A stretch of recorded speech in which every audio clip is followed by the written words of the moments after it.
Warframe 1999 is dropping soon, and as many of you are, I'm extremely excited. We're getting an entire new area to explore, a whole new faction, actually I think it might be two whole new factions, an absolutely sick Warframe with Site 09, a new PvPvE mode that honestly looks like it has a ton of potential and might bring Conclave back, and so much more. However, even with all these extremely exciting things that are coming with Warframe 1999, I've had one pressing question about this update. Does any of this fucking matter? We are presumably going back in time thousands of years to literal 1999. And I don't just mean that as like a random number they chose. 1999 literally signifies our real life 1999, with the update alluding to the Y2K problem and having similar technology and trends that were seen in the 1990s. This is a complete change to what Warframe is. The setting, the culture, and the players involved. 1999 is essentially a whole new game that just has Warframe's mechanics and name slapped right on top of it. This is a complete 180 in terms of Warframe's story, and I'll be openly blunt with you guys. I think it's a terrible turn. I've complimented DE probably more than any other Warframe YouTuber, or anyone in general to be honest, so today I'm using up all that good karma with DE and going in on this terrible story update in my own opinion. You guys are free to disagree, and I'm interested in hearing your thoughts, and if you personally like this update and what it might bring, do please let me know. But these are, at the end of the day, my opinions, and I really do not mean to insult anyone with them, besides maybe DE just a little bit. Before we talk about 1999, we have to talk about Dark Sector. Dark Sector is considered the spiritual precursor of Warframe, and while I haven't really ever talked about this game in detail, I can best describe it as single-player Warframe that takes place during the end of the Cold War. Other than being in a very different and unique setting when compared to Warframe, the combat, designs of characters, and enemy factions are shockingly similar to those that would later show up in Warframe. I mean, nearly copy and paste is similar, as you can see from these clips that I'm playing in the background. They had Grineer before there was Grineer, Infested before there was Infested, and Warframes before there were Warframes. I mean, the main character, named Hayden Tenno, by the way, yes, his name is Hayden Tenno. He's literally just Excalibur. And of course the game takes place in 1987, which is a huge difference than, where Warframe takes place. So that is one of the big differences there. This led to me at first believing that Albrecht and Trati literally teleported into the Dark Sector universe, and we were essentially just playing the sequel of Dark Sector. However, this sentiment was bluntly denied by Rebecca Ford when asked by VG247, with her saying this: "Yeah, I think there might be some nods, but for a lot of folks, if anyone is looking for a continuation of Dark Sector in any way, it's not here. But of course, the elements that make this Warframe 1999 wouldn't exist without Dark Sector." So essentially what she's saying here is that this update has no connection to the Dark Sector universe, but has the same setting, has the same types of enemies, has the same goals and problems to solve, has the same design choices, is similar in time frame, and takes place in a very similar political climate and on a very similar Earth. So basically, it's fucking Dark Sector, except they don't want to fuck it up this time, and since it has Warframe slapped onto it, it'll be successful no matter what. This is where I come out and say it. I fucking despise this update. It destroys the flow of the entire game, and feels like DE just had some nostalgia towards their shitty game that failed and got lukewarm reception by gaming journals who would literally rate my shit in a toilet bowl a 10 out of 10.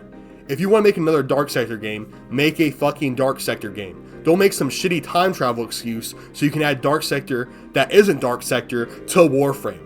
The only possible reason that they're doing this is because their investors in Tencent told them, "Hell no, you aren't making a sequel to Dark Sector. Now shut the hell up, grab Warframe's udders, and keep milking our cash cow." In some form of rebellion, they decided to just add all of their ideas for Dark Sector 2 and put them into Warframe. To summarize, I think 1999 destroys the flow of the game lore-wise. The setting isn't a setting that makes sense in Warframe. It's too similar to an IP that is supposed to not be related to Warframe anyway lore-wise, and is a lazy time travel story point that has been done a million times and was just thrown on us pretty much out of nowhere in their most recent quests. There has been zero hints at time travel for the entire existence of Warframe besides for the past couple years.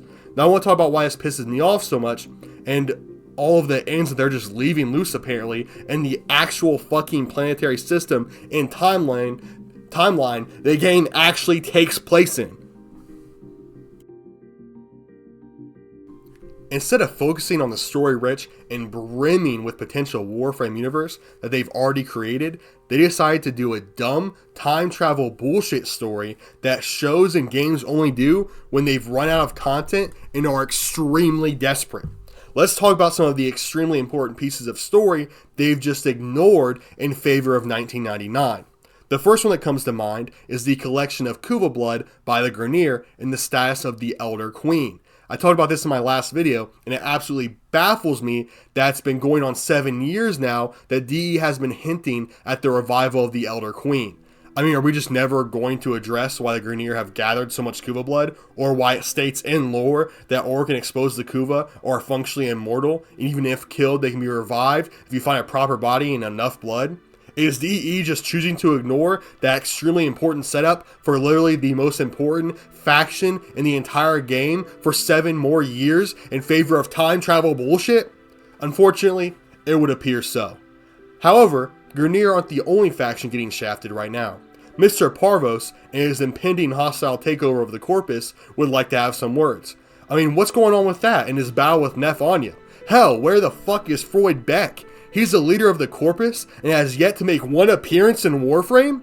Are you telling me introducing this dumb time travel shit in a dating simulator is more important than coding the leader of one of the biggest factions into the fucking game? For nearly 10 years, Freud Beck has been top 3 ranked when it comes to important people in the Origin system, and we haven't even fucking seen him. What the hell even is that?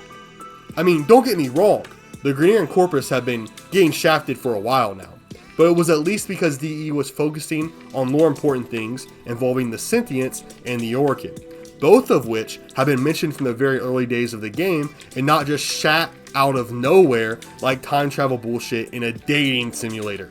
We aren't even close to being done though. I mean, someone in the comments please remind me, where do the Sentients live? I mean, I know it's not the Origin system. It's almost like there's a completely unexplored solar system that has been mentioned hundreds of times in game that we have yet to explore or see. I wonder what that could be. Okay, I'm done with the act. Why are we getting, and sorry for saying it again, time travel, boy band, dating sim, goon material bullshit before we get to see or explore even a small part of the fucking Tau system? And don't even get me started on Hunhao. They're trying to pull this bullshit where he changes sides, or at least forgives the Tenno and is okay with him. And it's so obvious it's because DE simply doesn't want to deal with his character anymore. Why isn't he trying to get back to the Tau system? Why isn't he rallying his forces and connecting with more Sentients? Instead, he's like, Stalker baby, don't hold hate in your heart. I mean, the Tenno kept me locked up for hundreds of years, but I'll just instantly forgive them after like 2 quests. I mean, Hunhao's character is so badly written, it's baffling.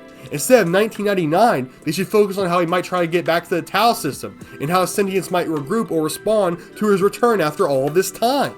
This Tau shit really pisses me off, because we're doing this weird 1999 shit to explore a whole new place, or a whole new universe, when we literally have the Tau system and loose ends waiting for us. We already get a whole new solar system. Why do we have to go to this like weird time travel shit to fucking Boston in the 80s? Okay, well it's a European city, but it's not the point. I mean, come on guys. I'm also 99% sure DE has just forgotten about Call and the remaining Narmir forces. So I'm not even going to talk about them, because I think I made my point pretty clear here. Warframe 1999 will be very fun, introduce new mechanics, and will ultimately be received well by the community. This is because most of the community isn't invested in the story of Warframe, or the characters like I am, or honestly like a lot of people who watch my channel are. We care about the characters we already have. We want to see how their stories end and the turns that they take. We don't want to be introduced to a whole new cast and world when we haven't even completed the original story introduced to us yet. I'll play 1999, and I'm sure it'll be fun like all of Warframe is, but the whole time I'll be thinking about what we could have had, and it'll hurt my experience. Why am I expected to connect to all these new characters in a completely different world when there's already a cast of characters and villains I'm invested in? I don't care about Arthur or the Major or any of these people. What about Captain Vor? What about the Elder Queen? What about Freud Beck and Parvos? What about Tau? What about Hunhao? Hell, what about Dr. Tingus? I think he was mentioned for the first time nearly 10 years ago, and we have yet to see him make an appearance in the game. If you want to introduce new characters, why not introduce ones that are already a part of the lore and universe? Look, I know I was pretty aggressive in this video, and it was mostly for entertainment purposes, but I'd be lying if I said this doesn't make me a little bit upset. As a longtime player of Warframe, I want to see the characters we know get the endings they and we deserve, before being introduced to a whole new can of worms. Maybe it's weird to say I'm emotionally invested in some of these characters, but after 10 years of playing, I am, and it makes me legitimately upset that they're being put in the back seat in favor of something that inherently isn't Warframe.